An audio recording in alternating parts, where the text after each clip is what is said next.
Glendale has been going through the craziest weather up there, and I consider an absolute blessing that you have done here what you have.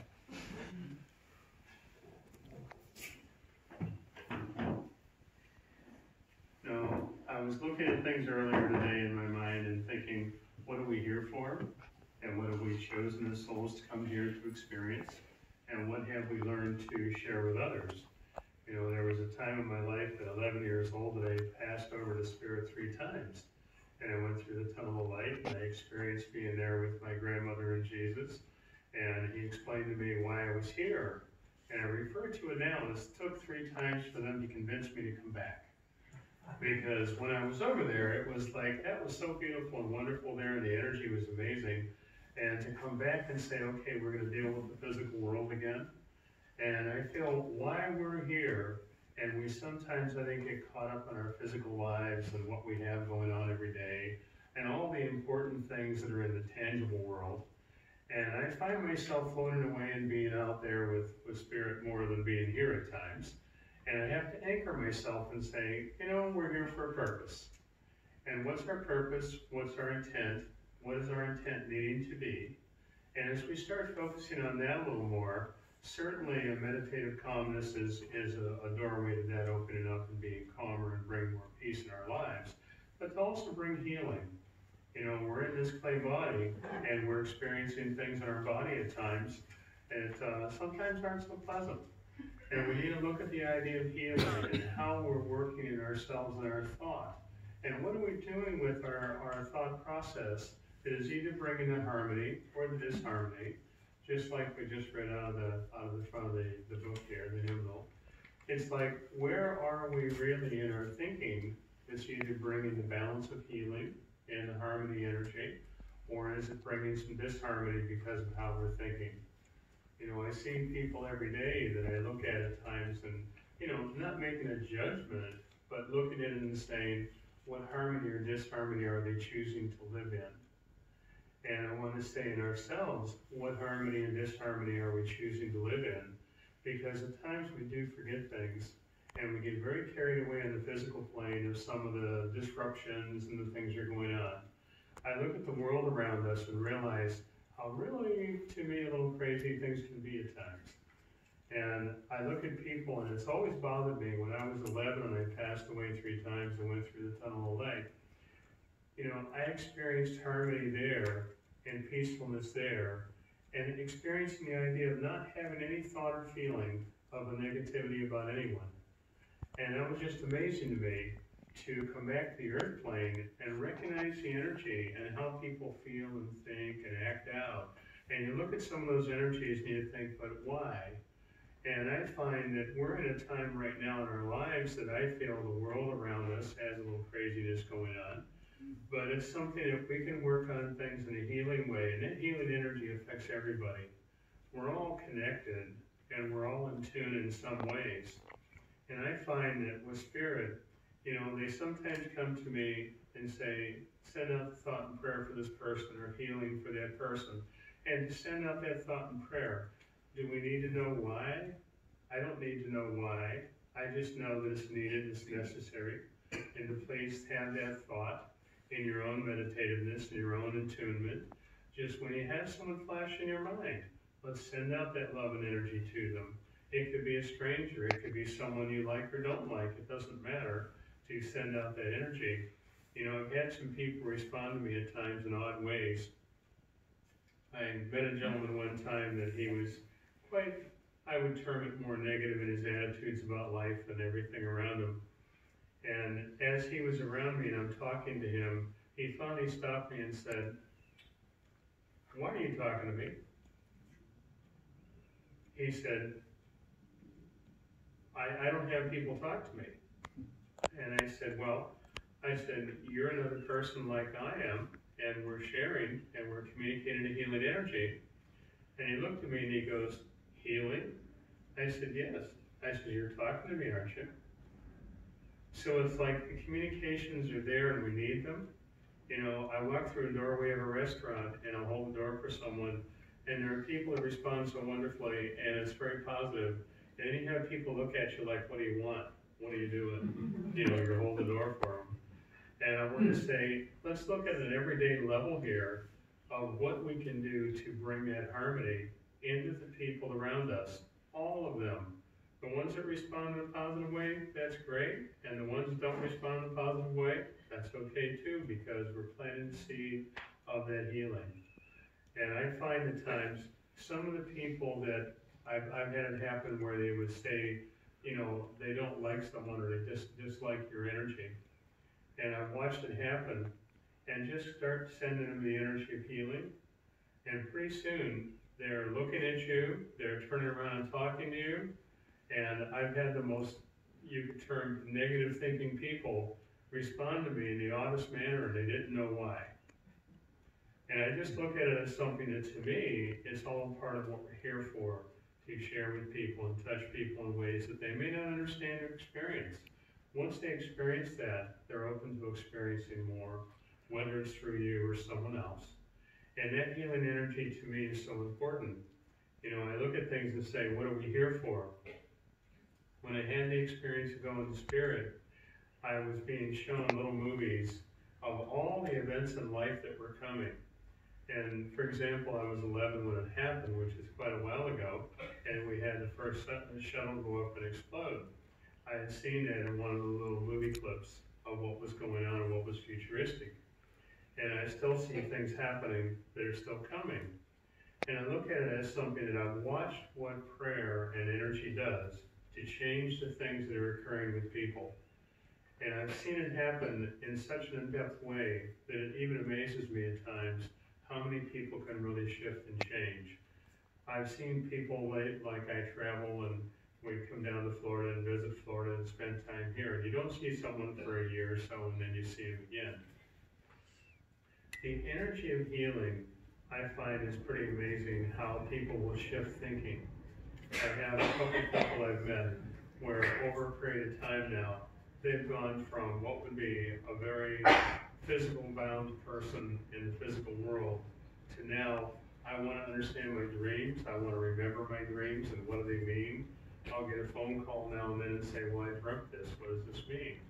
And it's like, I believe we're in a time right now that a lot of people look at things in a sense of crisis and confusion in the world, but I look at it as the most wonderful opportunity to bring the healing in, because people are really asking for, they're open to, they're interested in, and we as spiritualists and others around us of like mind would be wonderful teachers.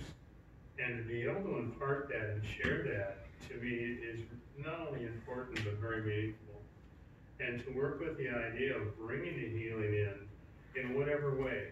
You know, I had something happen at a restaurant a short time ago where the gentleman held the door for us.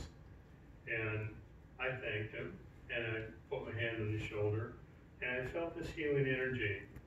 And he went like this, and he looked at me, and I don't think he knew what happened, but there was a lot of energy exchange there. And I just felt like that was such a wonderful experience to know that energy flows right there. And it's a healing energy. You know, my grandmother always taught me, you know, put your hand in Jesus' hand, Jesus will guide you. And I was always in that belief system that we always have guidance. We're never without guidance. And I believe Spirit's always touching us in a way to bring upliftment and help. You know, I had a child one time, a little boy about 5 years old. He started seeing Spirit, and his family didn't understand it, and they were getting a little frightened over the idea that this little boy at 5 is seeing Spirit. And the problem was, it wasn't just seeing Spirit, but it was seeing the mother's father. And he came through to this little boy a number of times. So, in a way, they were a little reluctant to ask me to talk to him. And I said, well, number one, I'd be very happy to talk to him. I said, but, you know, you need to know that it's not a circumstance of me shutting him down and saying, you know, this isn't good or you can't do this. This is something that's very open and very needed. And he started sharing with me seeing Grandpa and great-grandpa and all the other family members that came through. So I worked with him and got him to understand he could set a perimeter, because it frightened him a little bit, to set a perimeter. All right, Nicholas, you can have them be at the doorway at that end of the room. And they'd come in and they would show that their presence is there, and they'd communicate with him. And as long as they were at the doorway, he was okay. There was a little bit of a gap there.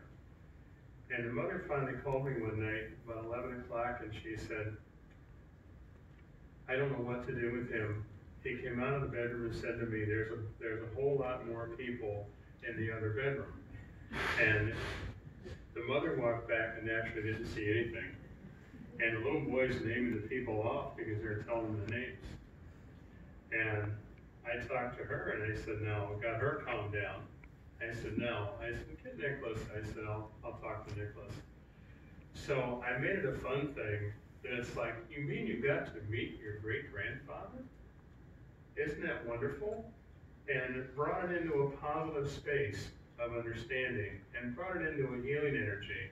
That they were there to help him, they were there to help the mother, they were there to help the whole family, and that this is something wonderful. Well, there was a period of time the mother had cancer, and the mother had a real difficult time with cancer. And I was working with a little boy, and I was working with him on learning healing. I said, you know, you just need to set the intent. You need to set the intent in your mind, and that's what you do. And if you feel drawn to put your hands on him, that's fine.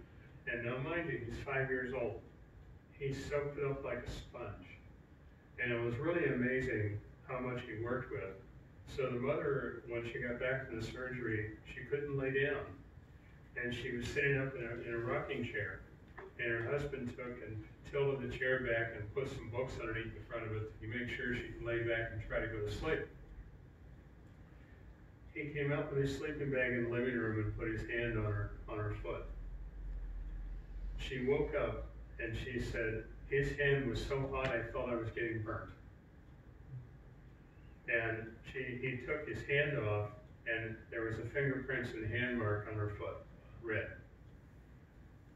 And I ended up getting a phone call the next morning and they said, you know, oh my God, it's like they couldn't believe what happened. And they said, well, doesn't she feel better? And it was just amazing results of her feeling better and not having the pain, and reached a point where she wasn't even taking the medication for the pain. And he kept saying, Mom, I want to work with you with healing. So how open are we when we're that young? And how open are we now with understanding that and working with that and allowing that?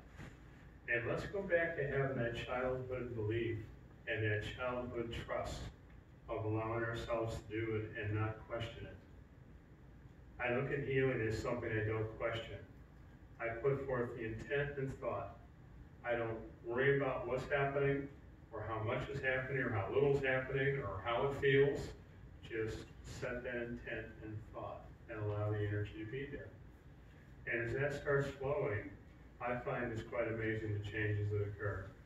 You know, all of us look at the world around us, and I'm sure we have our own physical world things going on we deal with and feel responsible for. But let's have a moment of meditation when you have this in the evenings or in the mornings, whatever you'd like to do, and put out that energy of healing, and it's for the world around us. You know, I was told by my grandmother, she used to take me to visit people, and I didn't realize it at first. But she'd take me to visit people that she knew was going to be passing. And I would get to talk to them and share with them. And when they came back in spirit, I recognized who they were, and I felt a very comfortable energy with them.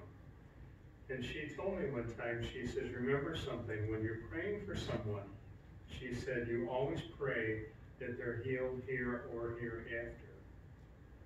Don't try to dictate a prayer in a sense of saying this has to be this way, and I want them this way, and I want them that way, and how you're demanding. You're asking for the highest and best. And I've been in many situations where someone would be at their point of leaving, and just pray for them in the healing energy. I've watched people come out of comas, and they would talk to the family and share with the family, and in 10 minutes, they let go and go on. But they were perfectly normal and communicating normally. My mother had cancer, and when she passed away, she had had a lot of pain, and they had her on morphine and all this, and she was very, very much out of it. And when I walked in a room, she spoke to me like there was nothing wrong. She shared with me and communicated, and we both knew this was the end and it was time to go on. But I find it fascinating, beyond what we call the physical world and the physical understandings and all these different events in life, there's a real knowing.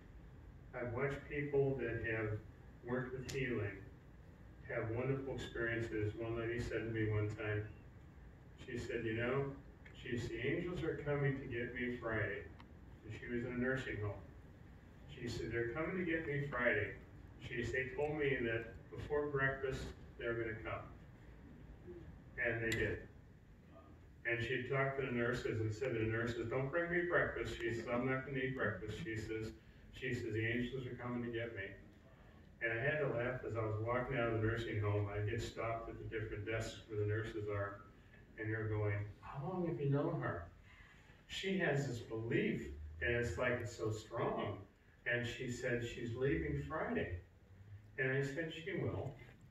I said, you know, I knew her from when I was a child, and she was a wonderful medium, Grace Weston. And fascinating lady, little tiny person, 4'10", very powerful as a giant person. And it was just amazing, her energy. But the healing energy was phenomenal. And I remember her saying to me one time, she says, you just remember that no matter what, you're always protected, always guided, always uplifted. It's that we choose to ignore it or detach from it or not be connected to God's energy and the flow of energy through us. It isn't God disconnecting or spirit disconnecting from us. It's we choose to disconnect. And to recognize that in ourselves and realize how many times do we get too busy with what would be the physical world and get too caught up in that. Now, yes, we're here. You know, one of the statements my grandmother made too was, we're in the body for a reason. What are we here for? And what are we experiencing? What are we learning? And to remember what we're learning. So looking at all the little turmoils we have in life around us or the events in the world around us, it's all lessons. And let's put the prayer out and the energy out and the healing out to bring that balance and bring that balance in a healing manner. Be it mentally, emotionally, physically, or spiritually, bringing that balance into our own lives. You know, all of us here would be spiritualists and understanding, and there's a lot of like-minded people out there. I feel the world is making a huge shift, and people are becoming more in tune to their mediumship and awareness. There's more people interested in healing, looking at different religions and things like that. There's so much more open to it. There's a lot of them doing laying on of hands that normally wouldn't have. I've heard different ministers of different faiths talk about things in a healing manner that they normally before would have never. So I find it fascinating how the energy is really changing, and it is really a beautiful upliftment. And let's enjoy that. You know, I know people worry about things and get concerned about the world, but I want to say, let's make the world better. Let's work on the healing intent and set that intent in a positive way. Thank you. God bless you all.